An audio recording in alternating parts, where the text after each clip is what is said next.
charity untuk membantu teman-teman tenaga kesehatan. Nantinya donasi-donasi dari teman-teman yang sumbangkan kami salurkan melalui tim ACT atau Aksi Cepat Tanggap Kalimantan Selatan.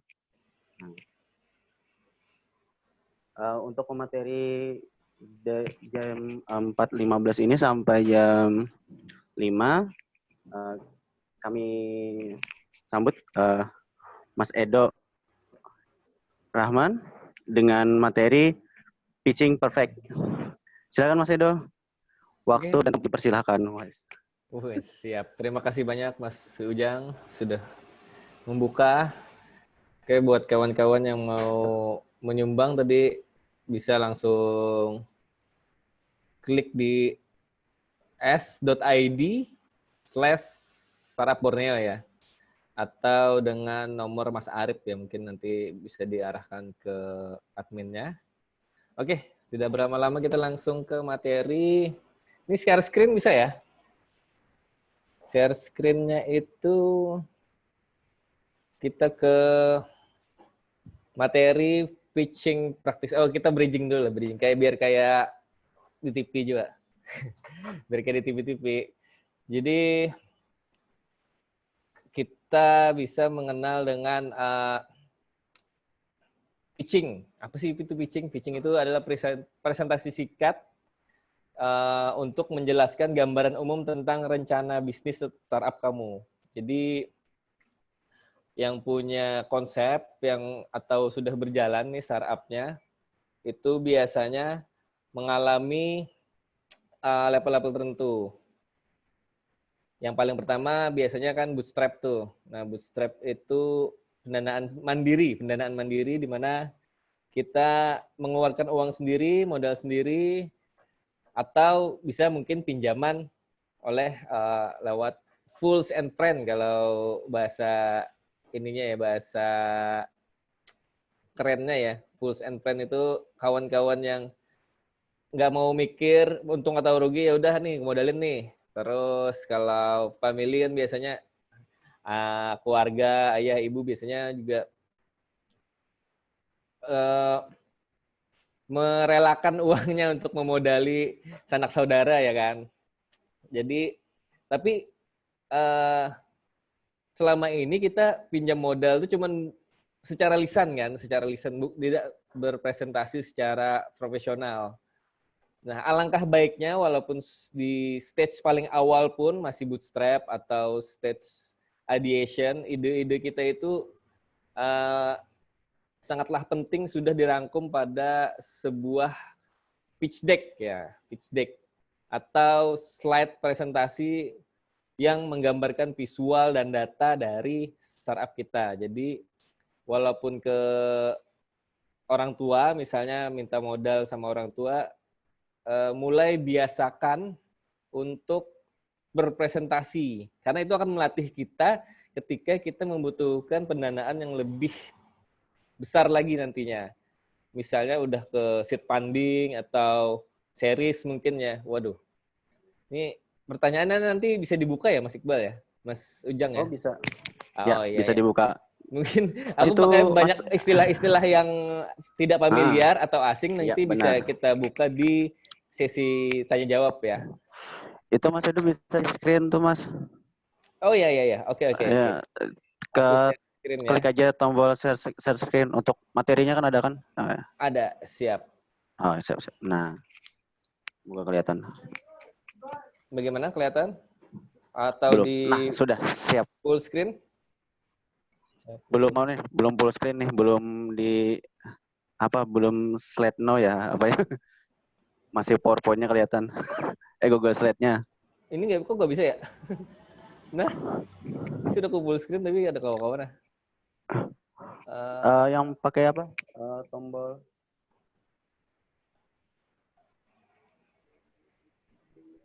view full apa screen. biasanya untuk full screen? Coba. Ini apakah sudah full screen? Belum?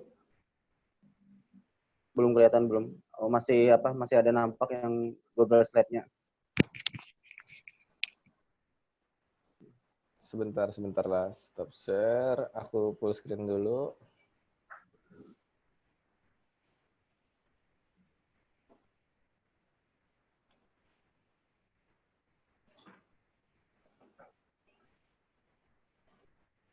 Oke.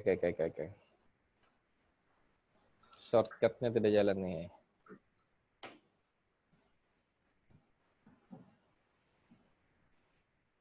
Nah, mungkin gini ya. Jadi intinya kalau mau pitch apalagi di depan investor, kita harus latihan.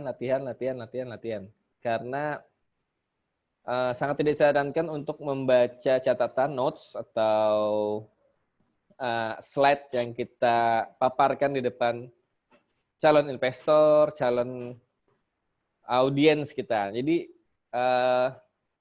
berusaha membagi audiens dulu nih. Yang pertama untuk latihan pitch atau presentasi, itu kita harus mengenali audiens kita. Makanya tadi aku sarankan untuk coba latihan sama orang-orang terdekat atau keluarga untuk latihan. Karena itu bisa menentukan bagaimana cara kita menguasai materi yang kita bawakan. Jadi practice make perfect baru pitch nih. Nah, yang pertama harus disiapkan tuh ada cuma dua senjata yang mau disiapkan ketika kita mau memulai presentasi atau pitching ke investor. Itu ada pitch deck, yaitu tadi susunan gambaran, slide presentasi untuk membantu presentasi kita. Terus, nah yang paling penting ini nih, financial projection. Ntar kita bahas di akhir ya, financial projection. Untuk link dua contoh pitch deck dan financial projection itu bisa dibantu di-share ya Mas ya, tadi yang di grup. Mas Ujang mungkin bisa membagikan linknya nanti ke kawan-kawan peserta. Oke. Selanjutnya, nah sebelum kita memulai untuk berbicaranya, kita harus menyempurnakan dulu nih deck kita. Presentasi yang singkat, bisa menjelaskan gambaran umum tentang rencana bisnis startup Anda. Terus dengan bantuan file presentasi tersebut, kamu bisa memperkenalkan produk di hadapan calon investor dengan lebih mudah dan lebih ada visual di dalamnya, ada data yang mendukung konsep bisnis dan semua penjelasan yang kita paparkan di depan audiens kita. Kita anggap audiens dulu ya. Jadi audiensnya dalam pitching itu bisa investor, bisa first adopter. First adopter itu adalah calon pengguna dari startup kita. Misalnya itu berbentuk website atau aplikasi atau berbentuk minuman atau makanan, itu yang nyicipin pertama kali itu bisa dipresentasikan. Jadi ajang latihan kita. Nah, jadi bagaimana menyiapkan deck? Oke, kita coba. Ini salah satu materinya dari Mas Handi ya, waktu kemarin di Startup Weekend. Aku comot sedikit-sedikit apa saja sih yang disiapkan untuk kesempurnaan dari presentasi kita atau PowerPoint lah. Dengan mudahnya kita sebut PowerPoint aja ya. Slide PowerPoint yang membantu presentasi kita. Jadi usahakan nih semua ada nih poin-poinnya. Ada problem, solution, market, product, business model, competition, financial. Langsung aja usahakan problem itu menyentuh isu dari si calon customer kita. Jadi misalnya kita harus berempati atau merasakan apa pain. Jadi masalah apa yang paling mendasar oleh calon customer kita.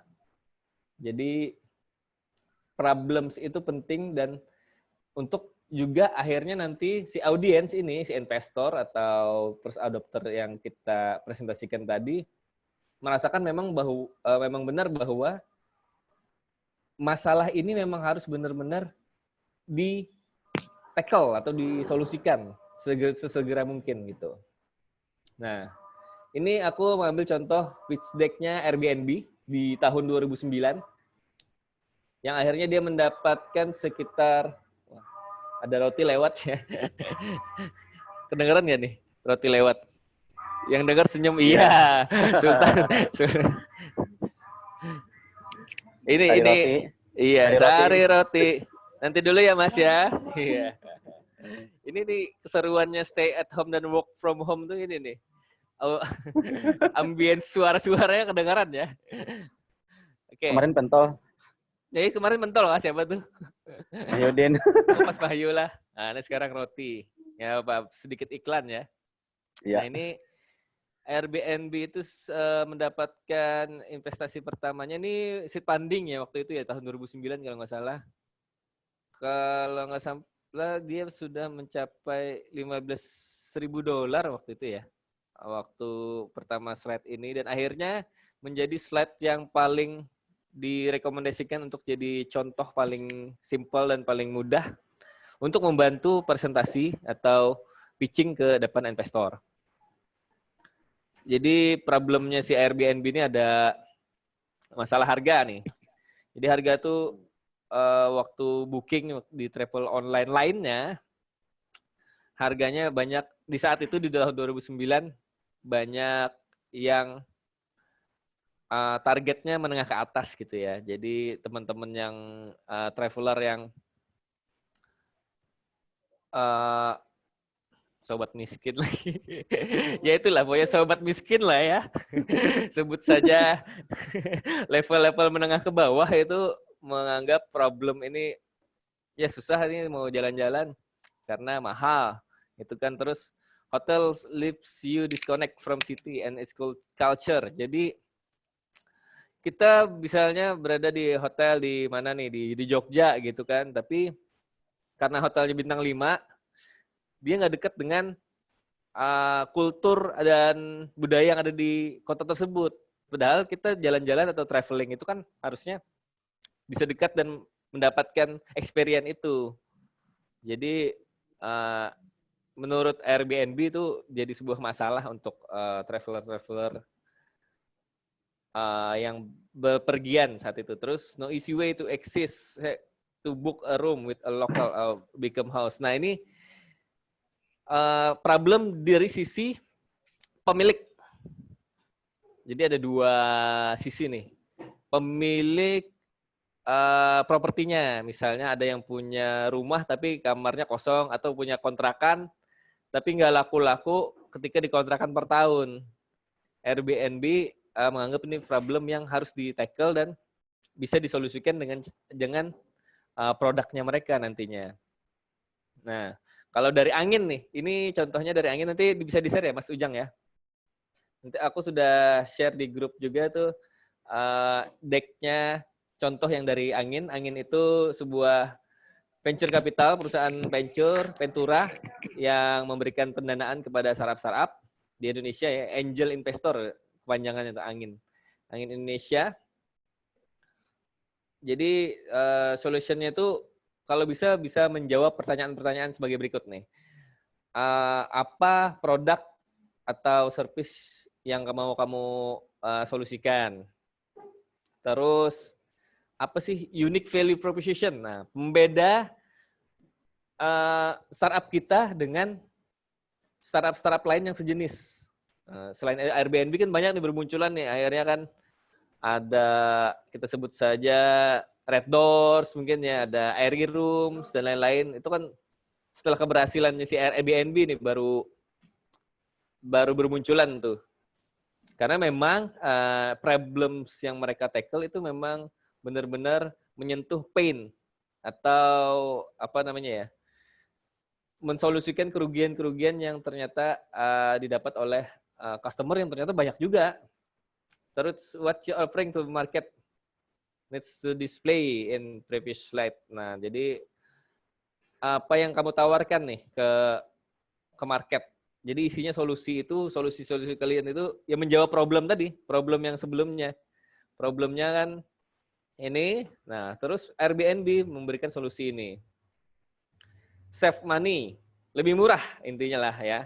Itu tuh udah rumus paling dasar itu untuk menjangkau konsumen. Murah, ya kan? Tapi namanya apalagi pasar di kaum milenial ini ya, sudah maunya murah, terus high produk gitu ya. Produknya tuh nggak mau murahan, mau murah tapi maunya yang eksklusif. Wah, tapi ini yang diberikan solusi oleh Airbnb. Terus make money. Nah, itu yang menjawab yang ketiga tadi, make money. Jadi ketika memiliki properti yang tadi tidak jalan, ketika dikontrakkan setahun, Airbnb tuh bisa inilah namanya mengambil alih bagaimana mereka menawarkan dan mengelola properti dari si hosting, nanti mereka menyebutnya host ya, host pemilik rumah atau pemilik properti untuk disewakan ke traveler. Akhirnya kan traveler bisa dapat murah, terus si hosting atau si pemilik ini dapat untung juga walaupun kecil kan, tapi itu per hari. Nggak perlu dia ngitung per tahun lagi, tapi per hari bisa disewakan untuk beberapa orang traveler. Terus cell culture ini nih, salah satu bentuk apa ya, empatinya si Airbnb. Jadi dia menumbuhkan bahwa ketika kita traveling ke suatu kota, tempat, desa, atau manapun, kita harus tahu culture-nya. Nah, di Airbnb ini, kita kan dipertemukan langsung sama si pemilik nih, si pemilik rumah.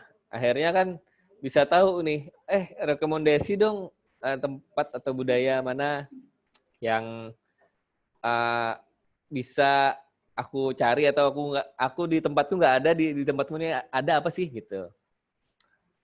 Nah, jadi penting banget untuk mengetahui problem dan solution, isilah seluruh isi dari deck kita untuk presentasi itu enak. Jadi kayak cerita aja nih. Jadi cerita ketika kita menguasai deck kita tinggal bercerita aja ke audiens kita, entah itu tadi investor atau adopter kita, first adopter. Nah, terus yang paling penting lagi adalah market sizing nih. Dari angin contohnya, pertanyaan yang harus dijawab dalam deck-nya ini, dalam slide halaman market size ini, itu bagaimana kamu memprosesnya, proses market size-nya ini gimana. Jadi kan ada potensial available market. Misalnya nih di Kalimantan Selatan ada 2.700.000 penduduk. Nah, tapi kan kita tidak mungkin, produk kita tidak mungkin langsung menjangkau 2.700.000 itu. Jadi ada lagi total addressable market-nya. Total dari 2.700 itu siapa aja nih addressable? Misalnya dari rentang usia 25 sampai 40 tahun. Itu masuk ke yang kedua nih, yang bulatan kedua. Habis itu ada lagi serve available market. Serve available market itu yang bisa kita jangkau, yang bisa produk kita jangkau itu selain rentang usia, misalnya yang menggunakan internet atau terkoneksi di internet secara mobile atau desktop, itu siapa aja, dihitung lagi. Habis itu baru nih, SOM, serviceable dan obtainable market. Di sini penting, karena kita nggak bisa langsung menempatkan misalnya seluruh Kalsel, seluruh penduduk Kalsel itu jadi target market kita. Tapi mulai dari SOM, Serviceable and Obtainable Market. Di situ datanya itu diperoleh dari apa, terus misalnya kita memperoleh data itu dari sosial media dari saraf kita gitu. Terus memberikan pertanyaan-pertanyaan. Misalnya kalau di apa namanya, deskripsinya anak kampus tuh bikin angket lah, bikin angket, pertanyaan-pertanyaan ketika kita bikin produk A, apa yang akan dilakukan si target market kita? Apakah akan membeli atau cuma tidak peduli? Nah, itu ada gitu teknik untuk membuat kuesioner. Sehingga kita tahu relevansinya dari target market kita. Oke, sampai di sini silahkan anggukan kepala yang mengerti. Anggukan kepala, Bu Jelly ini asik banget nih Bu Jelly nih. Pakai baju sasirangan. Terus, nah kalau di Airbnb, dari data 2 juta orang yang booking online seluruh dunia, itu total available marketnya tadi, TAM, itu yang punya budget dan membookingnya secara online itu ada 560 juta lebih. Ini 2 miliar ya, billion ya, sorry. Ini dari 2 miliar orang yang bepergian ke kota lain dan memesan hotel, ada 560 juta yang memesan lewat online. Terus, ini tadi SOM-nya, serviceable marketnya ada 84 juta potensi dari yang akan memakai Airbnb, karena dari segi budgetnya tadi menengah ke bawah. Terus 15% dari 54 juta ini yang paling relevan dari Airbnb.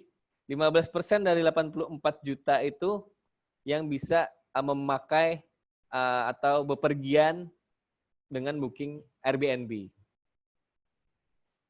Sampai di sini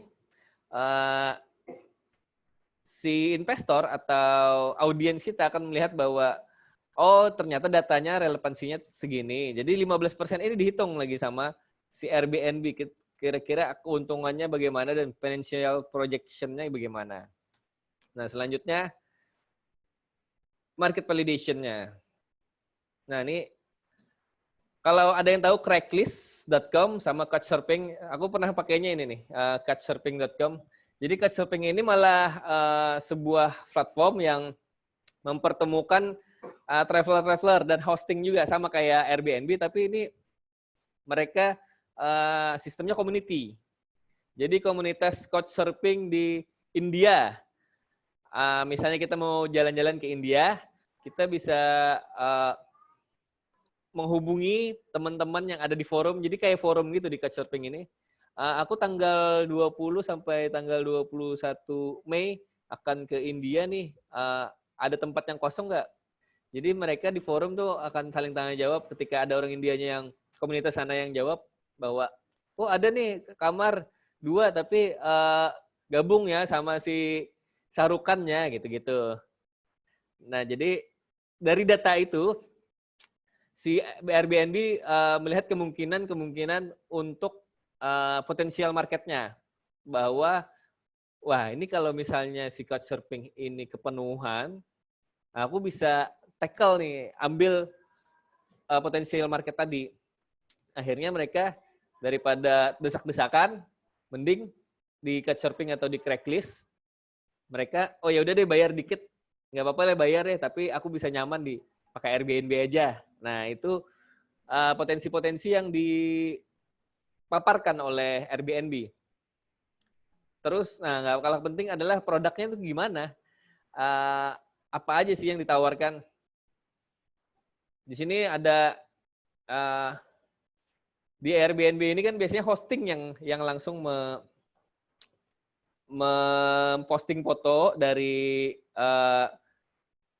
apa namanya tadi, kamar atau rumah yang mereka sewakan, harganya ada reviewnya, terus bisa di search by city. Jadi kota-kota mana, dari mana ke mana, itu diberikan kemudahan untuk si traveler tadi. Jadi itu produknya ini membuktikan produknya ini bawa solving problem dari traveler yang tadi. Terus bagaimana cara bookingnya? Di capture nih tampilan UI atau tampilan dari websitenya si Airbnb, bahwa wow keren nih, di pinggir pantai ternyata ada rumah kosong dari si nelayan, terus dikelola oleh Airbnb, akhirnya bisa disewakan, dan si pemilik rumah akhirnya dapat tambahan penghasilan. Kembali lagi, itu adalah solusi yang membantu para pemilik properti. Nah, habis itu ada monetization atau bisnis model. Nah, bisnis modelnya gimana sih? Kalau dari Angin nih, Angel Investor Indonesia, mereka pertanyaan yang harus dijawab pada slide bisnis model ini adalah pricing modelnya nih, relevan atau enggak? Jadi bagaimana kita menaruh harga, terus biasanya kan harga itu adalah konversi dari harga modal. Nah, how are you going to make money? Bagaimana cara kita dapat uang itu ada dari mana aja nih? Tadi kan dari sewa, atau misalnya kalau Airbnb ini dapat fee booking. Fee booking ketika setelah booking terus transfer, akhirnya dibookingkan oleh Airbnb. Nah, dari fee platform lah ya, fee platform inilah si Airbnb dapat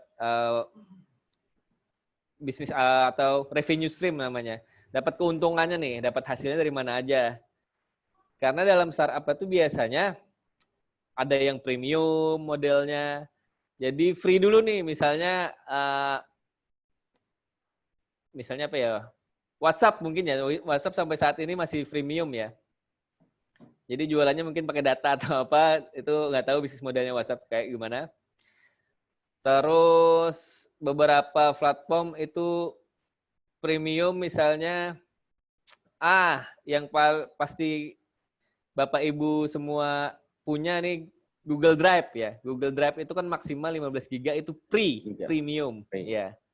Google Drive. Jadi kalau mau lebih menyimpan data di cloud-nya si Google atau di drive-nya si Google lebih dari 15 GB, maka akhirnya bayar. Nah, itulah bisnis modelnya si Google Drive ya.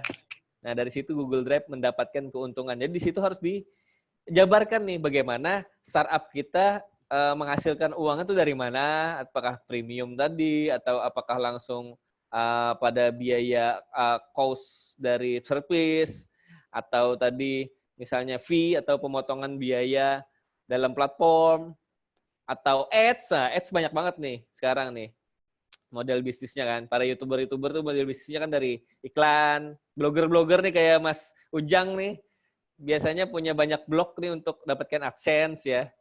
Gitu ya Mas Ujang ya. YouTube sampean juga. Dikit masih Mas. Kalau situ kan banyak tuh itunya blognya. Jadi iklan di mana-mana tuh. Terus lanjut ya. Materi. Oke, siap. Lanjut. Jadi tunjukkan tuh bagaimana kita berhitung secara relevan. Jadi investor itu tahu nih, oh duitnya dari sini. Ketika dikali, dibagi, dan dipaparkan, mereka akan punya proyeksi nih. Makanya tadi ntar kita bahas tentang financial projection itu, proyeksi secara 5 tahun. Oh ternyata di tahun kedua baru bisa dapat untung, atau di tahun ketiga dapat untung. Biasanya startup kayak gitu tuh. Kayak sekarang nih Spotify. Ya, Spotify itu sampai sekarang masih dapat kerugian tuh. Spotify masih rugi sampai sekarang, tapi masih aja disuntik dana oleh investor karena memang mereka punya proyeksi sendiri untuk mendapatkan keuntungannya di tahun keberapa. Nah, ini paling penting nih, berkaitan dengan tadi unique value proposition. Nah, unique value proposition itu apa sih? Value dari startup kita, apa sih yang membedakan startup kita atau produk kita dengan startup atau produk lain yang serupa. Jadi pertanyaan yang harus dijawab dalam slide ini adalah positioning nih. Kita harus bikin 4 ini banyak sih apa namanya contoh atau model yang bisa kita terapkan. Ini salah satunya ini positioning. Jadi posisi kita tuh ada di mana nih? Dari semua market atau produk yang serupa. Jadi, nah di Airbnb ini dia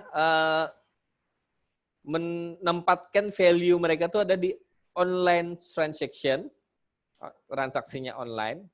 Terus affordable. Nah, affordable ini lebih mudah dijangkau harganya lah gitu. Affordable dan online transaction ini taruh kompetitor-kompetitor lainnya. Jadi, nah, secara kompetitif, secara kompetisinya dengan produk-produk lain, jadi itu adalah first to market untuk transaksi temporary housing site. Jadi memang, jadi memang kalau Airbnb ini sebelum adanya Airy Room, Red Doors, apalagi itu ya, banyak ya, Oyo dan lain-lain, dia mungkin memang jadi salah satu model bisnis yang seperti ini yang pertama gitu. Terus ease of use, search by price, jadi bisa cari pakai harga, lokasi, check in, check out. Terus profil dari host ini kan meningkatkan kepercayaan dan review si traveler untuk bisa sewa propertinya. Terus listnya lengkap, desain dan brand identity dari si pemilik host akan diangkat oleh si Airbnb, terus host incentive. Nah, they can make money over couchsurfing. Nah, jadi mereka malah menawarkan si komunitas couchsurfing tadi 17.000 komunitas di couchsurfing itu untuk gimana kalau disewain aja. Kalian bisa mengelola lebih baik gitu daripada desak-desakan dalam satu kamar. Terus kan biasanya di couchsurfing itu tuh seadanya. Biasanya rumahnya kayak gitu ya udah mau tidur atau enggak di sini ya udah. Nah, kalau di Airbnb kan dia mensolusikan bahwa mereka akan mengelola nih minimal itu spray sama bantal gitu kan yang lebih bersih. Itu artinya value ini atau nilai dari service yang diberikan itu pembedanya apa sih sama produk lain, itu yang penting. Nah, ini yang lebih simpel lagi nih. Jadi di produk atau startup A dia punya feature berikut. Online payment misalnya. Startup 2 nggak ada, di startup kita ada. Terus selain online payment biasanya ada juga chat atau chat customer service. Di startup 1 nggak ada, di sini ada, di kita ada. Jadi apa aja yang menyempurnakan produk kita dan membedakannya dengan startup lain, yang startup 1, startup 2, dicantangin aja. Nah, itu. Tapi jangan memberikan harapan palsu. Intinya kita juga memberikan service itu karena di startup lain atau produk lain itu nggak ada. Gitu. Terus, nah ini paling penting nih, projection. Kita misalnya nih, makanya harus tahu tadi audiensnya ke siapa. Misalnya ke orang tua atau ke family, om atau siapa yang punya duit gitu kan, mau pinjam duit berapa gitu katanya kan. Kita harus tahu nih proyeksinya nih. Misalnya kita mau pinjam duit 10 juta. Aku pinjam 10 juta dulu deh buat modal nih. 10 juta tuh mau dikemanain? Mau apa aja? Ada research and teknologi, ada gaji, misalnya kita mau mempekerjakan karyawan, terus ada equipment apa aja yang dibutuhkan. Terus ada perjalanan dinas kemana aja. Yang paling mudah sih seperti ini nih. Mana ya?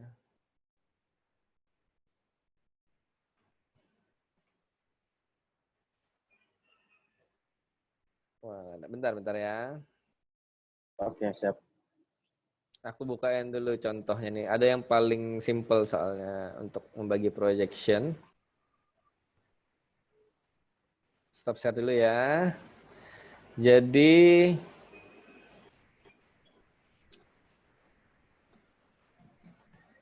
atau mau buka sesi pertanyaan dulu? Ini. Oh, Ini Mas, ada Mas. oke, siap. Masih bentuk JPEG sebenarnya.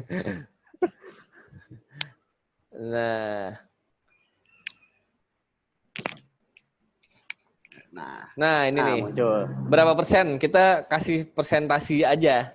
Kasih persentasi nanti untuk produk development-nya, misalnya bikin website-nya berapa, dananya bikin... Di zoom lagi Mas Edo. Bikin... Zoom lagi Mas Edo. Oh iya, kecil banget ya. Nah, oke.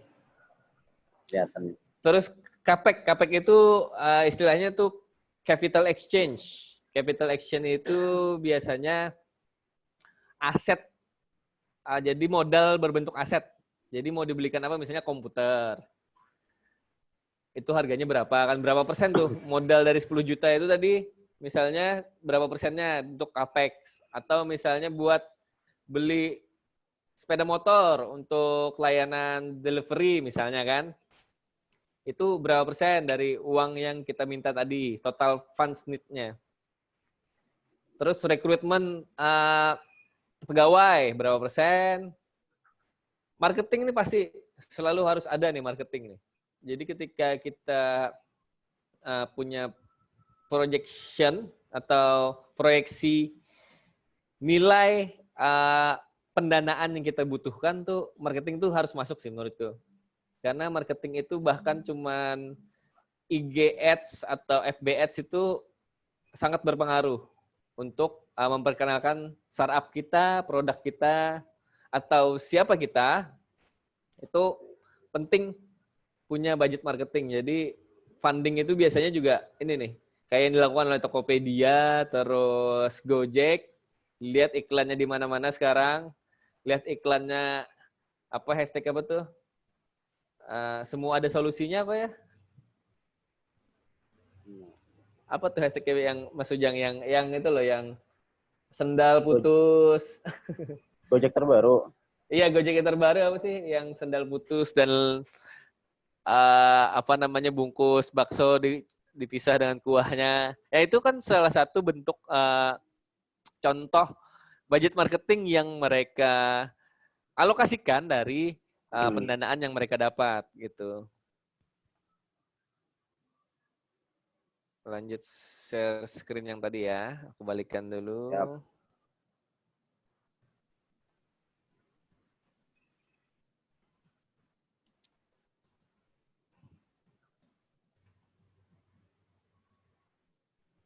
Nah, lanjut ke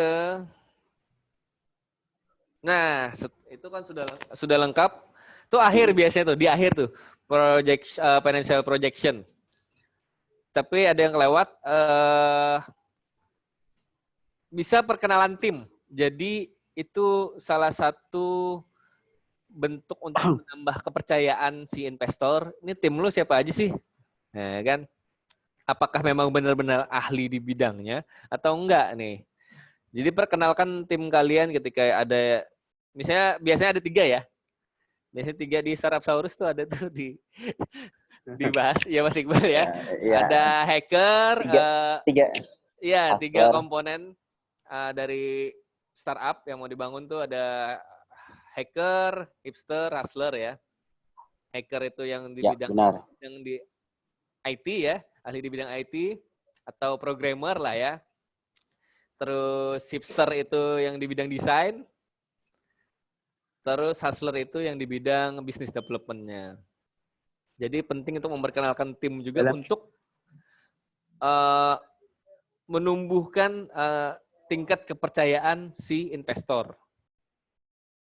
Nah ini kita setelah jadi itu si deck dan financial projection itu, nah, maka kita harus benar-benar menguasai dari presentasi kita.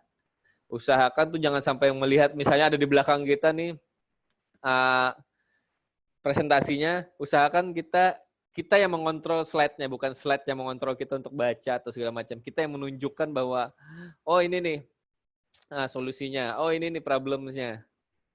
Jadi intinya bahwa great pitch is short. Kalau aku nambahin sweet ya, short and sweet. Jadi pendek dan berkesan. Itu yang harus dilatih terus tuh. Setelah kita punya presentasi yang lengkap, Kita harus merangkum itu dengan poin-poin yang itu nggak boleh dicatat, tapi di kepala tuh, udah di luar kepala. Produk kita A, B, C, D, E, F, G, dari problem sampai ke financial projection tadi, itu semua harus ada di kepala, tapi usahakan, makanya harus perlu latihan. Bagaimana cara, lebih susah untuk mempersingkat informasi yang panjang daripada memanjangkan informasi yang singkat. Nah, itu yang paling susah tuh. Jadi makanya harus latihan terus untuk pitching atau presentasi di depan investor. Jadi short and sweet tadi kalau definisiku adalah pendek dan berkesan. Nah, sweet, jadi kan ada manis-manisnya gitu. Jadi berkesan bahwa semua presentasi kita itu punya atau menghasilkan trust yang tinggi sama audiens kita. Trust itu penting. Jadi ketika problem yang kita utarakan itu membuat mereka berempati atau merasakan, oh iya nih aku juga punya masalah ini nih. Ya aku harus punya nih aplikasinya nih. Berarti kalau sampai titik itu si investornya udah kemungkinan di atas 50% udah bisa menjadi next investor kita gitu. Terus to the point. To the point, jangan kayak saya nih koreksinya saya banyak yang nggak to the point ya. Koreksi saya sendiri nih. Jadi to the point bahwa poin-poin A dari problem sampai financial projection tadi itu tidak berbelit-belit. Jadi usahakan tanya jawabnya di akhir. Biasanya waktu untuk pitching presentation itu antara 3 sampai 5 menit. Itu rata-rata semua startup kayaknya segitu, karena apalagi kita bertemu dengan audiens yang investor ya. Calon investor ini waktunya sedikit, mereka sibuk. Terus untuk mendengarkan hal-hal yang mereka anggap nggak penting tuh mereka nggak punya waktu. Akhirnya kita harus mempersingkat dan poin-poinnya tuh dapat. Poin-poin dari presentasi kita itu harus masuk ke definisinya mereka atau ke ingatan mereka. Nah, sudah singkat, to the point, tapi harus mencakup semua tuh. Saya aja udah menit keberapa nih, Mas? Menjelaskan ini aja udah lewat waktunya kayaknya nih. Masih banyak materinya, Mas? Ya? Nah, cover all. Jadi cover all itu semua yang tadi saya sebutkan itu harus tidak terlewat gitu. Harus tersampaikan dengan baik dan berkesan oleh si audiens kita atau investor lah, calon investor kita. Nah, terus next lagi tips and tricks ya, tips and tricks. Tipsnya, jadi kita tuh biasanya kan kalau ketemu investor, apalagi calon investor itu gugupnya minta ampun tuh ya. Kayak mau kiamat loh ya. Jadi anggap semua itu kayak bercerita aja. Kita bercerita, makanya kita harus benar-benar mengenali siapa audiens kita tadi. Misalnya calon investornya ini seperti apa sih orangnya? Dia orang yang sukanya apa, terus body language kita tuh seperti apa itu menentukan. Jadi usahakan sesantai mungkin dan jangan lupa smile. Jadi setiap poin tadi dihantarkan dengan senyum. Senyum dan mimik muka yang yakin kalau kita nggak yakin sama startup kita, bagaimana investor mau yakin sama startup kita gitu kan. Jadi kita harus punya mimik yang yakin. Dan anggap it's not the end of the world gitu kan. Terus, nah kayak saya nih, koreksi saya sendiri. Ini kan harus ada contoh ya, harus ada contoh. Kayak saya sendiri nih kalau berpresentasi, bernapas dan intonasi itu karena kecepatannya mungkin ya. Karena kecepatan tuh belibet. Nah itu usahakan tidak ada yang kata-kata yang salah, informasi yang diulang. So, jadi usahakan punya tempo tuh untuk berbicara dan bernapas tuh punya tempo. Ada temponya, di breathe easily.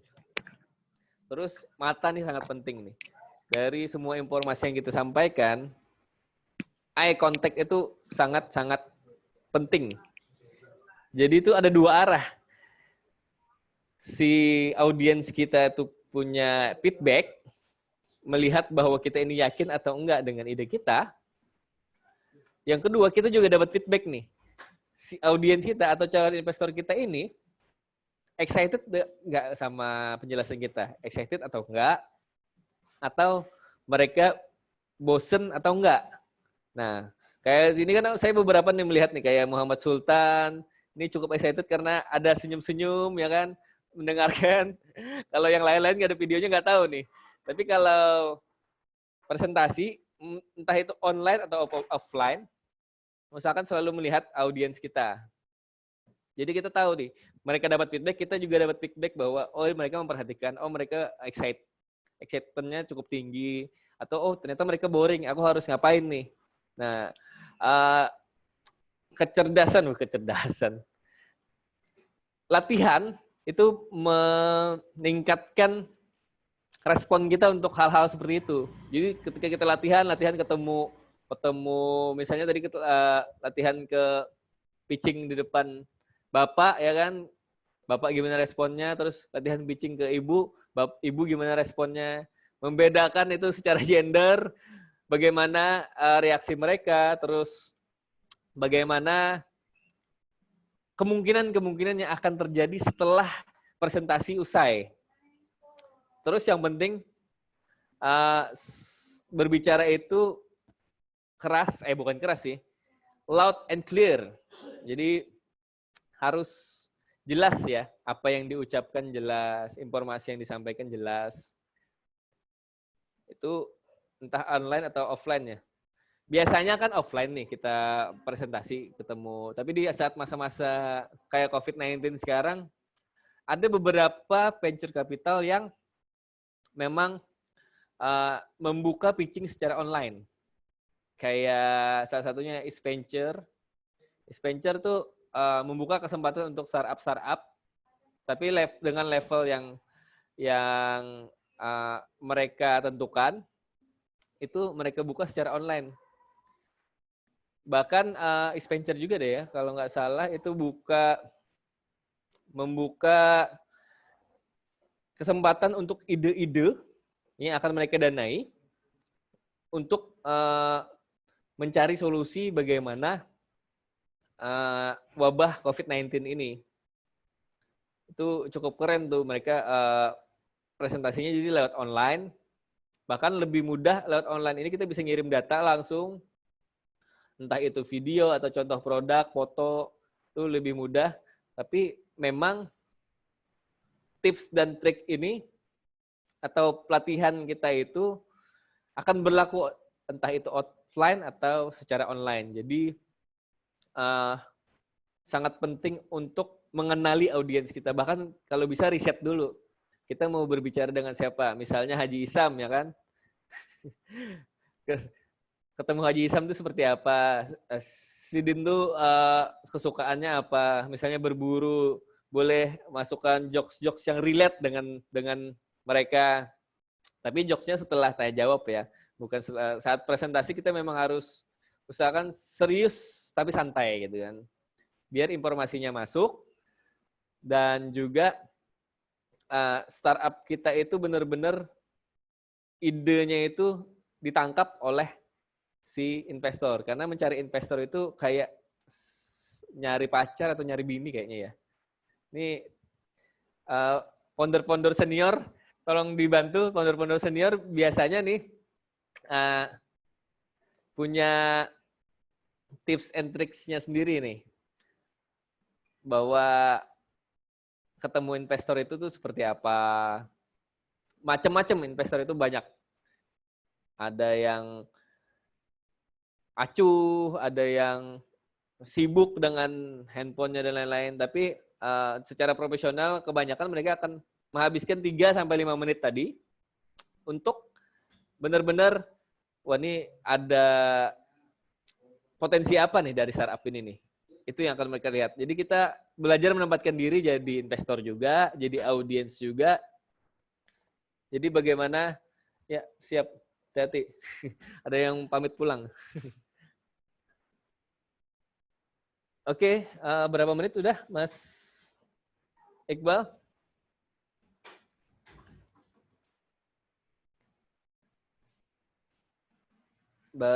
Jam 4, jam 5 ya?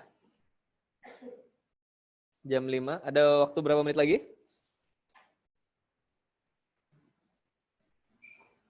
Atau kita buka sesi pertanyaan nih? Tanya jawab boleh deh. Sesi tanya jawab. Karena aku di awal tadi tidak memperkenalkan diri ya. Aku memperkenalkan diri kenapa bisa berbagi tentang tips and tricks pitching ini. Karena dulu pernah ikut kompetisi juga. Kalau SWI kemarin, Startup Weekend kemarin kan mini competition ya. Aku pernah ikut kompetisi di 2016. Itu ideku tentang sebuah platform on demand untuk memanggil cukur rambut ke rumah gitu kan, semacam GoGlam ya dulu ya. Tapi GoGlam itu kan salah satu yang aku jadikan di slide competition. GoGlam itu kebanyakan target marketnya adalah wanita. Jadi waktu itu aku nama startupnya Barber Ranger, menargetkan itu cowok-cowok, di mana mereka juga bisa memilih tukang cukurnya. Jadi profil tukang cukur dan segala macam. Itu sempat jadi juara ketiga waktu itu di kompetisi Speaker Runway yang diadakan oleh Gaharu sama didukung oleh Kreavi juga waktu itu. Tahu Kreavi? Kreavi itu startupnya si itu ya. Siapa anaknya Faisal Tanjung tuh? Anaknya Faisal Tanjung? Iya itu Tanjung lah pokoknya. Aku lupa namanya. Terus sempet juga waktu itu masuk 15 besar di Creative Business Cup. Creative Business Cup itu dia mencampur kompetisinya antara online offline dan startup non teknologi dan teknologi gitu. Tapi masuk sampai 10 besar doang. Oke, silakan yang mau bertanya. Ini sudah dibuka di grup chatnya. Chat. Silakan ada yang mau bertanya. Itu ada Anwar tuh backpacker traveler. Wah, ini pasti penggunanya Airbnb tadi ya. Bisa di-share di sini nggak Mas? Ini Mas Iqbal yang tadi Link tadi ya? link contohnya deck dari Airbnb dan angin ini, angin. Oke, siap. Nih, saya copy paste nih, bentar. Silakan yang mau bertanya atau yang bingung dengan istilah-istilah yang saya utarakan. Wah, tuh Sultan tuh kayaknya mau bertanya itu. Silakan.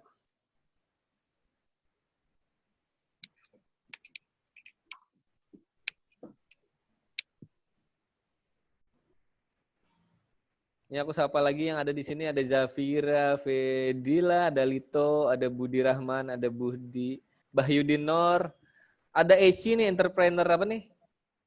Entrepreneur Gips ya. Oh iya. Nanya. Siap. Silakan Mas. Silakan. Oke, assalamualaikum warahmatullahi wabarakatuh. Waalaikumsalam. Mungkin langsung aja lah. Kalau pertanyaan Ulun mungkin bukan di segi presentasi. Kalau misalnya di segi presentasi, masalah pitching, masalah artikulasi mulut dan lain sebagainya, insya Allah karena di kampus sudah sering dengan hal-hal yang seperti itu, mungkin sudah terbiasa. Hanya saja yang ingin Ulun tanyakan itu masalah yang tadi yang financial projection itu loh yang ingin saya tanyakan. Soalnya kan kemarin itu ya aplikasi yang Ulun dan kawan-kawan gagas ini kan sifatnya socialpreneur. Jadi tidak mengedepankan keuntungan secara finansial terlebih dahulu gitu loh. Soalnya kan proyeksinya memang ya untuk gerakan ya informasi keumatan sudah seperti itu saja. Ya kalaupun misalnya ada keuntungan proyeksi keuntungan ya mungkin cuma dari iklan. Nah, cara mengemasnya atau mungkin ada saran-saran yang lain, misalnya kalau misalnya dari social planner ini supaya tetap bisa dapat uang itu seperti apa? Soalnya kalau misalnya kan di social planner ini kan nanti rencananya di aplikasi yang Ulun gagas itu juga ada semacam mini marketplace yang khusus jualan untuk target segmentasi tertentu. Karena segmentasinya majelis taklim, jadi yang dijual ya kitab-kitab, buku-buku keislaman yang mungkin tidak terlalu menjanjikan keuntungan yang luar biasa besar, tapi bagaimana caranya untuk menarik investor untuk bisa menginvest uangnya ke aplikasi yang mungkin tidak punya keuntungan besar seperti kami. Kalau proyeksinya itu gimana, Bang? Mungkin itu aja sih. Terima kasih. Ya, silakan Mas Edo. Nih di-unmute lah. Ya, Ahmad, silakan Mas.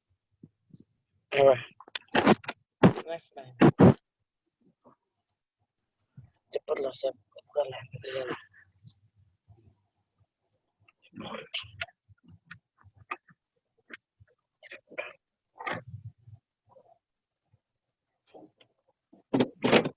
Nanti kita masukin dulu ya. Chat.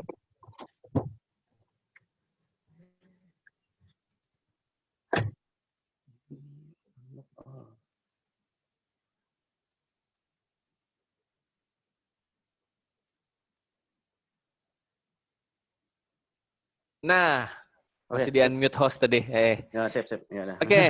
Sorry.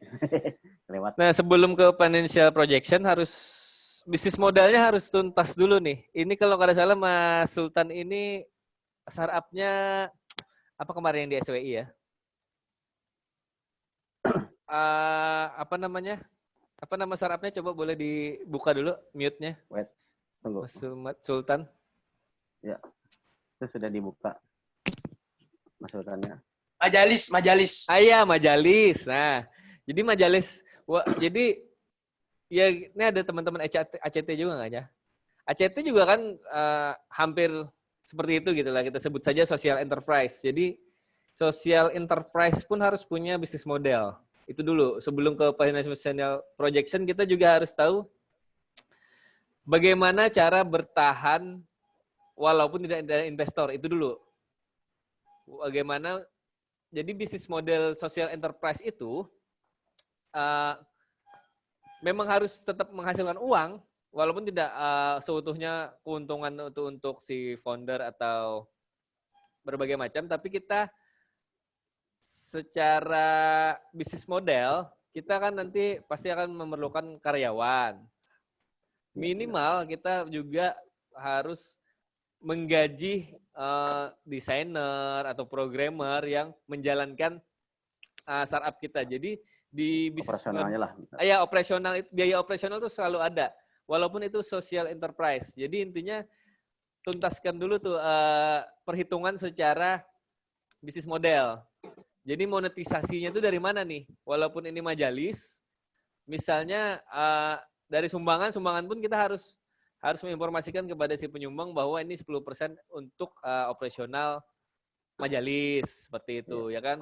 Kayak ACT kan berapa persen itu yang masuk ke ACT, ada yang full diberikan ke si penerima donasi, ada yang beberapa persen diberikan untuk biaya operasional dan juga gaji serta segala macam. Ini ada kawan-kawan ACT nggak ya, Mas? Ini ada masuk nggak ya? Karena di ACT itu sangat-sangat referensi paling mudah kita jangkau untuk bagaimana bisnis model ACT secara sosialnya dapat, tapi secara operasional juga bisa bertahan untuk menjalankan bisnis ini tanpa harus kita ibaratnya rugi terus. Jadi walaupun tidak mencari keuntungan, minimal kita bisa menjalankan operasional. Nah, di situ akhirnya setelah bisnis model itu dapat, di financial projection tuh ketahuan nih. Bahkan kita bisa menyentuh hatinya atau menyentuh empatinya si investor bahwa social enterprise atau jenis social enterprise atau startup kita yang akan dilakukan akan menjalankan bentuk-bentuk produk atau service secara sosial itu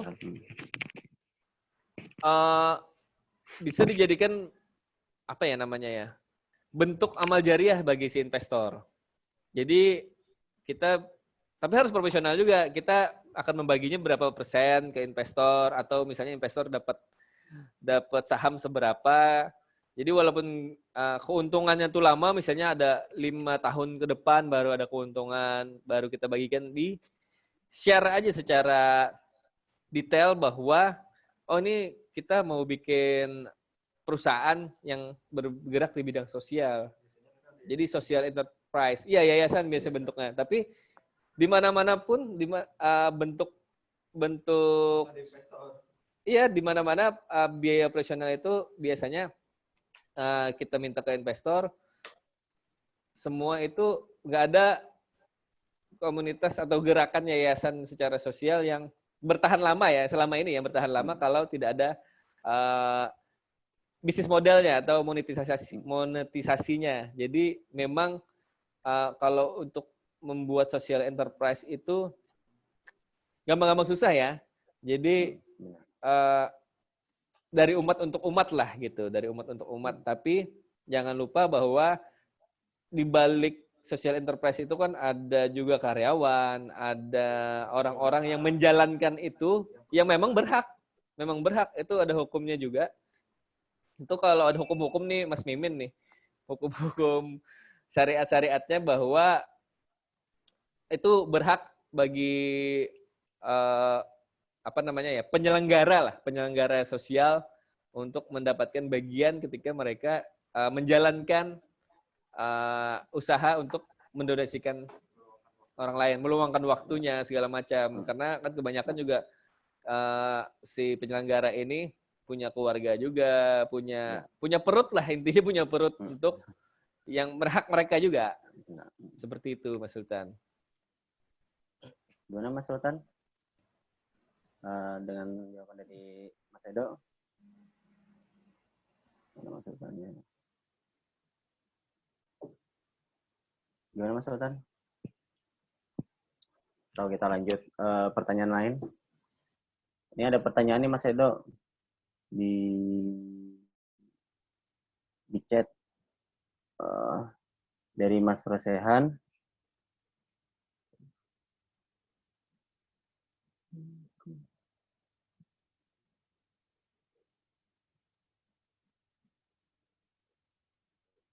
Oke, silakan Mas Rosehan, yang bingung di mana ya? Mungkin istilah-istilah yang saya pakai ya, yang mungkin istilah-istilah yang saya pakai itu agak membingungkan ya. Tapi boleh kita share di sini. Nah, ini Mas Rosehan sudah di unmute. Kali aja mau apa? Speak. Di mana yang bingungnya? Mas Rosehan nih tadi kaum perubahan tadi. Mana tadi? Lebih sederhananya yang di bagian mana? Yang mana gitu. yang bisa saya sederhanakan yang mana? Terus masih mute nih? Oh, mute. Oke. Ini sudah di unmute. Seharusnya bisa nih.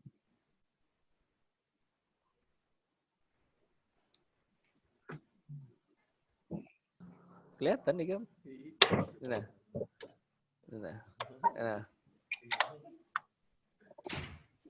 Oh, yang pembagian 4 tadi katanya. Mas Edo. Iya. Di pembagian 4 tadi dia menchat secara privat ini. Nggak mau speak. Iya. Fokus yang yang pembagian 4 tadi, fokus Airbnb. Oh, yang market sizing ya? Market size ya? Benar nggak Mas? Benar nggak Mas Rosehan? Bisa dicat aja nih. Yang pembagian 4 market size, market competition. Ya, katanya benar. Yang pembagian 4. Pembagian 4 tadi fokus Airbnb. Yang ini ya? Ini kan contoh aja nih. Jadi contohnya niche kategori, misalnya niche ini kan target pasar yang sangat spesifik. Oh, Mas Edo, maaf potong. Yang warna merah katanya. Oh, yang warna merah. Yang ini? Itu yang mana? Apakah Silakan ini? bicara saja Mas Rosihan. Anu Bang tadi itu berabah-rabahnya kalau perubahannya jadi koler lihat videonya. Yang ini kah? Ya itu Jar. Yang ini ya? Ya yang itu. Yang bingung Atau yang mana ini, ya? Yang bingung yang Yang mana? 4 tadi katanya 4 Pak pembagian tadi Mas. Mas Edo. Ini? Yang pembagian 4. Oh yang itu nah tuh. Kan 4 nih. 1 2 3 4. Nah. Oh ini tidak, ini kita sendiri yang menentukan. Jadi ada garis vertikal, ada garis horizontal, garis vertikal ini itu kita yang menentukan. Ini dari offline ke online. Kalau yang di sini kan dari inventory model atau consignment basis. Bisa dengan data driven atau makin susah ya penjelasannya ya. Gampangnya tuh dari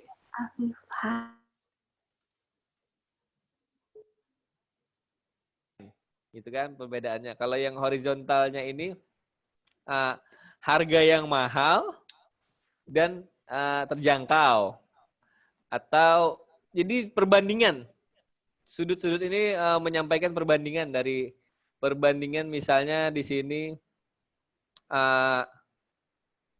masalah pembayaran bisa cash, di sini bisa payment misalnya paymentnya di sini cash, di sini bisa Alfamart, Indomaret dan lain-lain, multi platform.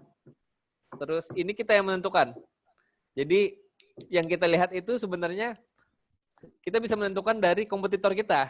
Kita lihat kompetitornya misalnya Airbnb itu bisa misalnya kompetitornya adalah Hotel Hilton Group. Bisa ketahuan kan Hotel Hilton Group di mana taruhnya? Ini kelihatan nggak mouse-nya ya? Ya.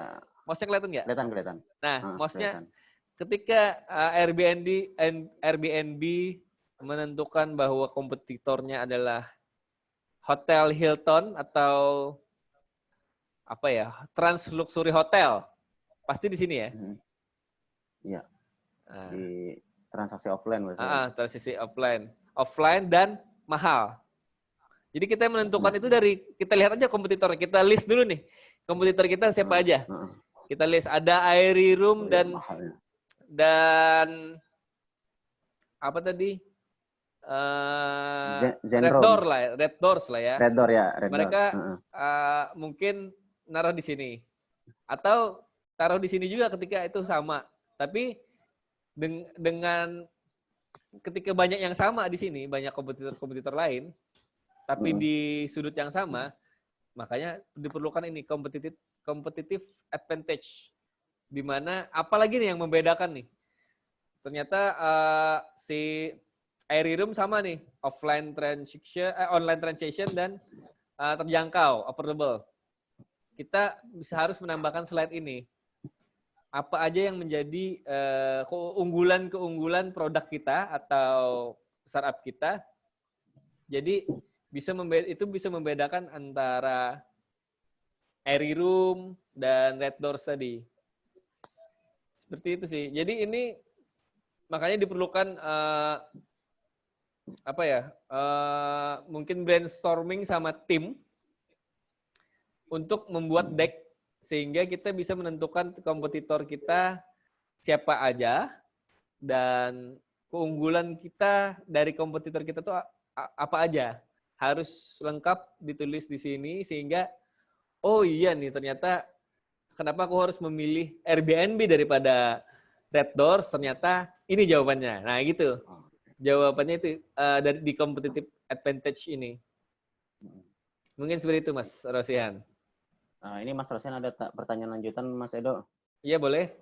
Nah, ini jadi yang dari 4 pembagian itu ada keterkaitannya dengan BMC ya Mas? Gitu. Iya betul. Ini sangat ditentukan oleh bisnis model Kampas. Itu materinya siapa kemarin ya? Bisnis model Kampas? Materi saya. Oh iya, Mas Ujang kapan? Kemarin ya udah ya? Kemarin. Apa yang Sabtu? Iya, Sabtu kemarin kan bisnis model Kampas itu menentukan setiap halaman dari slide kita. Ya kan? Jadi di bisnis model Kampas kan juga ada kompetitif ya, competition ya. Nah, competition itu sudah sangat menjawab nih. Jadi di competition itu kelihatan siapa aja kompetitor kita, terus kita bisa rangkum atau bedakan berdasarkan bisa berdasarkan layanan, bisa berdasarkan misalnya produk and service nih. Servisnya itu apa aja yang jadi kekurangan dan keunggulannya si kompetitor. Itu bisa kita taruh di mana mereka adanya. Ya kalau kita bicara bisnis model Kampas nih panjang lagi nih. Mau atau masih Mas Ujang mau menambahkan di competition? Kan ada tab atau tabel competition kan. Itu di follow proposition kan bisa dimasukkan di di online transaction ya kan. Iya betul. Misalkan kan di follow propositionnya kan di bagian yang kita kita jadi unggulan kita lah gitu. Nanti kan seperti sama yang kayak ini kenapa jadi malah kita ini jadinya mau Airbnb-nya lebih keren ya ini gitu kan. Iya, ada betul. Kesimpulannya. Betul. Gimana ini Mas Rosean? Ya ini berkaitan erat dengan bisnis model Kampas memang. Di situ kita bisa menentukan. Jadi target market juga ada ya. Terus supplier kita partner, siapa aja, kayak activity partner. Kan. Channelnya apa kan yang kita pakai kan gitu. Betul. Ini kayaknya saya cek lagi di grup WhatsApp nggak ada pertanyaan lagi, sama di atau ada yang menambahkan boleh loh. Ada yang menambahkan boleh juga. Bisa juga. Misalnya saya masih kurang, boleh ditambahkan. Ini jam sudah menunjukkan 3 menit lagi, jam 5:30 sih. Kali aja ada pertanyaan, silakan teman-teman, jika ada yang mau bicara bisa di chat, nanti minta bukakan unmute-nya, nanti saya bukakan, atau lewat chat langsung bisa. Ya boleh, jangan malu-malu karena kalau misalnya ada yang kurang juga bisa ditambahkan. Iya benar. Kalau malu itu supan ya. Malu-malu itu supan. Kalau nggak ada pertanyaan saya nyanyi nih. Jangan Mas. Yang lagi viral nih Mas. Aisyah. Kalau yang sediknya dulu yang itu yang chat barber ya? Oh, Barber Ranger itu ya? Barber Ranger, chat barber. Barber Ranger. Apakah ada atau gimana? Kalau ada, fisiknya.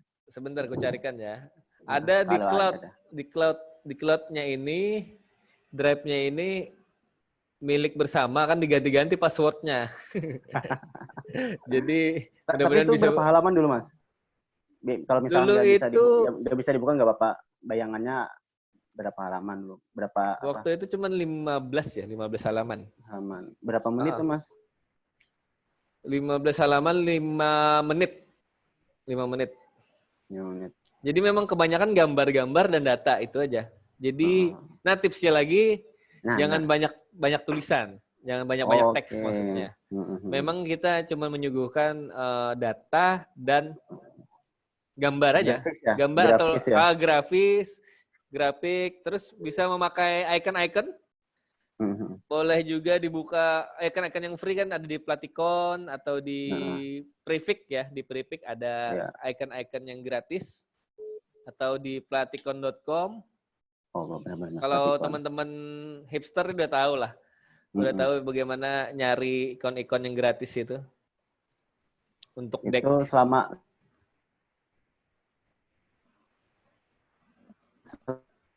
5 menit satu orang. Agak putus-putus ini Mas Ujang. Iya, putus-putus. Kalau sudah di rumah nih pasti putus-putus. Apa tadi dalam 5 menit? Dalam 5 menit kan itu biasanya menjelaskan apakah satu orang cukup atau bisa ganti-ganti. Kalau baiknya itu. Kalau dalam 5 menit kayaknya bisa ganti, cuman ganti maksimal 1 orang aja lah. Kalau Takutnya blank ya. iya, masalahnya memang benar-benar harus chemistry-nya udah dapet gitu kalau 2 orang. Sebenarnya cukup 1 orang, apalagi kalau yang 3 menit, jadi kasih waktu 3 menit, itu usahakan untuk 1 orang yang benar-benar menguasai. Biasanya kalau di luar tuh CMO-nya yang menjelaskan tuh, Chief Marketing Officer-nya tuh. Kalau yang apalagi yang sudah mau seed funding atau series A ya, series A itu biasanya CMO-nya yang menjelaskan atau CEO-nya sendiri. Ada lagi mungkin pertanyaan atau ada request lagu? Aisyah.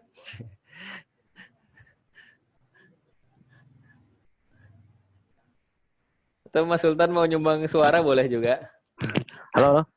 Iya, Putus-putus, iya. maaf. Oh, putus-putus ya? Iya. Ada lagi nggak ya pertanyaan? Silahkan pertanyaan. Salim biasanya ada pertanyaan nih. Salim ini teman SMA saya ini di Semasa ya. Mas Salim ini full stack engineer. Hacker ya, Mas? Iya, hacker ya. Ini sudah 5:30 sih, Mas Edo.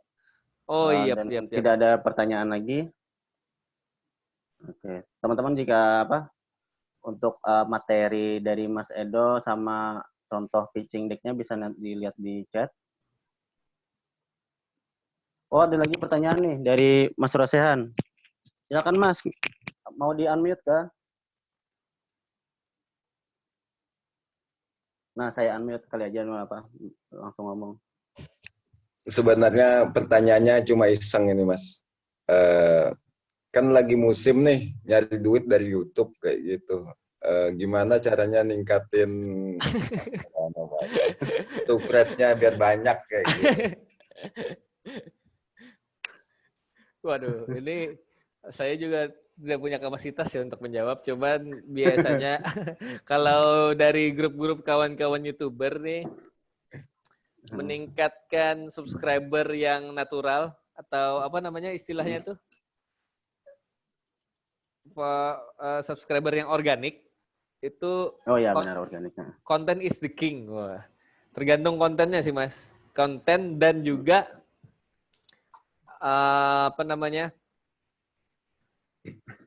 yang punya channel konsistensi ya, Mas? Konsistensi dari konsistensi. Konsistensi. Jadi misalnya membahas apa terus. Misalnya mau cover lagu terus. Nah, terus mau lebih cepat lagi apa ya? Gabung sama ini kali ya, komunitas YouTuber ya. Tapi saya gabung terus di-kick gitu. Malah curcol. karena saya tidak support ya. Dia kan kebanyakan yang cepat itu memang support sub. Jadi ketika si A mensup harus dibalik subscribe gitu. Terus ada juga harus laporan juga. Harus laporan. Iya, terus ada view for view gitu kawan-kawan yang di grup itu. Memang tidak ini ya. Tidak salah gitu kan. Cuman untuk mendapatkan yang lebih organik mungkin memang kalau kata YouTuber handal mungkin kata Radit atau kata Mas Dedi kali ya. Konten is the king sih. Kontennya tergantung kontennya apa. Ketika orang nyaman dan betah menonton video kita, dia pasti akan bakal subscribe. Itu udah otomatis gitu. Itu udah organik. Ini kenapa jadi di luar ini nih? Di luar topik ini Mas Ujang ini. Gimana nih moderator nih? Iya. Sudah cukup kayaknya. Mas Rosehan, gimana? Sudah cukup kan Mas? Cukup. Karena nggak ada yang nanya. Jadi saya tanya itu aja. Iya. Content is the king. Content is the king. Oke. Oh, yang penting content is the king. Sama konsisten sama apa? Iya, betul. Konsisten. Itu ada info yang nggak penting juga sih, tapi menarik. Ngobrol sama Ipul Hari ya kan? Itu YouTuber yang terkenal juga lah di Kalsel lah ya. Iya benar. Ipul Hari, yang Mahayabang, terus segala macam. 2 Si minggu. Jejak si Bungul. Jejak si Bungul. Oh, Jejak si Bungul. jejak si Bungul ya. Itu 2 Si minggu Gundul. aja kada upload, jarnya itu bisa lebih dari 70% tingkat AdSense-nya menurun. Karena tidak upload selama 2 minggu jarnya. Jadinya minimal tuh seminggu View-nya sekali. juga kan. View dan AdSense-nya. Karena kan AdSense juga tuh. Sudah si Iya, Apple benar. tuh. Jadi Kalau ada notif update lah. AdSense-nya itu kira-kira kayak punyanya Mas Edo itu berapa ya per hari ya? per bulan, Mas. Hitungannya per bulan. Jadi diakumulasi di analitik tuh per bulan, lain per hari. Oh. Ulun masih halus, masih dikit view-nya. Kalau Ipul tuh ya tahu sih rata-rata aja ya, rata-rata kalau sebulan itu 4 kali aja upload. View aja lah. View aja 100.000 jarnya. 100.000 tuh bagi 3 nolnya berapa? 1.000 lah. 30. Nah, $1.000 tuh ibaratnya dibagi aja nolnya tuh 100 rata-ratanya. Jadi rata-rata lah 100.000 view berarti $1.000. $1.000. 1.000 kan 100? $100 ya, $100. Dikit loh. Nah, makanya tuh cari banyak view kan YouTuber tuh karena memang dikonversinya rata-rata seperti itu. Tapi kada semuanya kayak gitu. Tergantung dari watch time. Orang bertahan di satu video. Gitu Mas Rosihan. Ini mau jadi YouTuber juga kayaknya Mas Rosihan nih. Tapi nggak pintar konten, Mas. Makanya ini kayaknya. belajar dari Mas Edo ini buat bikin konten juga sekalian. Sama ini saya belajar juga Mas sebenarnya Mas. Karena nggak laku-laku Mas konten saya. Karena yang serius-serius bagi ada orang Indonesia. pertanyaan lagi. Oh iya silakan. Kali aja ada pertanyaan lagi yang lain. Sorry motong Mas. Silakan. Kali aja ada pertanyaan lagi atau kita akhiri aja Mas sesi ini. Sudah menuju jam 6 nih. Ya, dari saya terima kasih banyak sudah bergabung pada webinar ya. Kita sebut saja webinar ya. Webinar yang santai ini semoga bisa berbagi ilmu. Kalau masih banyak yang bingung bisa langsung kontak saya ya mungkin ya. Nomor WhatsApp nih kontaknya. Mungkin share screen WhatsApp atau Instagram ya Mas, bisa juga. Oh iya di share screen aja ya. Nah tuh ada nomor. Itu Instagram Mas Edo. Di chat ada, terus. Ya, nah di chat itu nomor WhatsApp ya Mas? Iya itu nomor WhatsApp. Nomor rekening Mas? Nomor rekening Dana atau OVO?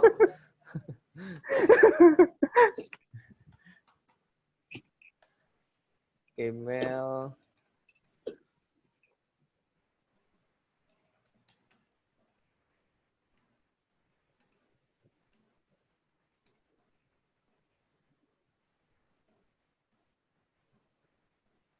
Sekali lagi sebelum nunggu share screen-nya dari Mas Edo, bagi teman-teman yang ingin membantu berdonasi untuk membantu teman-teman tenaga kesehatan medis di Kalimantan Selatan dalam menghadapi wabah virus corona COVID-19, silakan hubungi admin kami di s.id/startupborneo.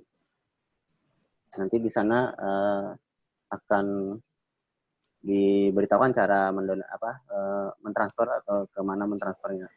Nanti dana yang kami kumpulkan tadi akan diberikan melalui aksi cepat tanggap Kalimantan Selatan. Ke nomor Arif ya? Ke nomor Arif ya, Mas? Iya benar, nomornya nomor Mas Arif Rahman.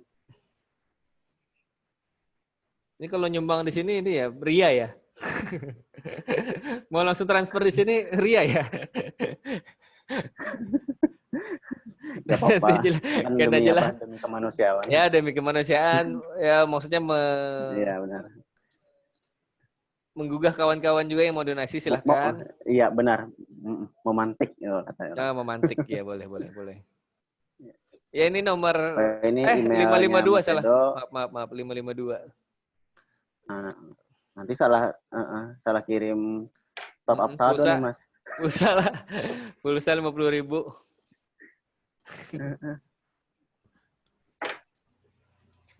Ya, terima kasih banyak Nah, sudah mendengarkan saya yang juga masih belajar. Kita ya. kalau ada salah-salah mohon maaf. Kalau ada yang kurang boleh ditambahkan, bisa diinfokan ke WhatsApp saya. Nanti jadi kita sama-sama belajar. Nah, saya ada informasi boleh sedikit promo, Mas. Ya, siap. Silakan. Mas Edo. Oke, saya promonya ini sebenarnya lagi cari hosting sih. Lagi tinggal cari hosting ini karena domain sudah ada. Jadi startup saya berikutnya ini akan insya Allah setelah bulan puasa mungkin ya, setelah COVID-19 ini. Ya, amin. Dan cepat berakhir ya. Mudah-mudahan amin. cepat berlalu wabah corona ini. Rencana memang saya akan meluncurkan Floats ID namanya. Floats.id ini adalah satu tagline. Oh ya, ini satu yang ketinggalan tadi nih. Tagline untuk startup Anda itu harus ditaruh di depan pas judul ya. Kayak Airbnb itu jadi tambahan loh. Oh ya. Jadi tagline, jadi kalau di Plus ID tagline-nya iklan interaktif untuk usaha Anda. Jadi rencana iklannya dari Plus ID ini bisa offline dan online. Oke. Nah, nanti kalau sudah launch itu webnya akan saya bagikan buat teman-teman di grup ya. Itu aja sih dulu infonya. Kalau mau info produk lebih jelas nanti jadi pitching saya. Iya. Benar. Oke. Siap, gimana Mas Edo? Oke, sudah cukup. Terima kasih banyak kawan-kawan. Jangan lupa untuk memberikan bantuannya apapun bentuknya. Mungkin bisa berbentuk masker. Kalau nggak ada duitnya juga boleh ya. Berbentuk masker sangat dibutuhkan ini. Bisa masker. Juga. Terima kasih teman-teman yang sudah berhadir di webinar donasi dari Startup Borneo bersama Aksi Cepat Tanggap Parcel. Jangan lupa nanti malam jam 8 ada materi lagi dari Mas Niko Fariski. Mas Niko Fariski nanti ngelajarin kalian tentang Trello. Bagaimana collaboration tool bersama aplikasi Trello. Nah, jadi nanti mendukung kalian yang work from home. Okay. Iya, betul. Iya. Ya, terima kasih juga Mas Ujang sudah menjadi moderator yang baik. Ya, sama-sama juga Mas. Makasih banyak. Maaf kalau putus-putus jaringan nih. Oke, terima kasih banyak semuanya. Terima kasih banyak Mas Edo juga. Terima kasih banyak. Wassalamualaikum warahmatullahi wabarakatuh. Waalaikumsalam warahmatullahi wabarakatuh. Saya Edo di channel Edologi. Sign out. Until next time. Wah, outronya nih.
Sudah.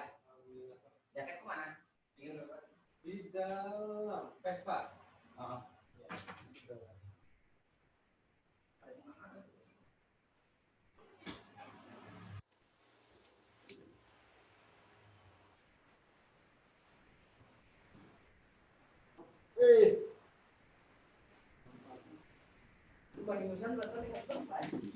Ya Pak?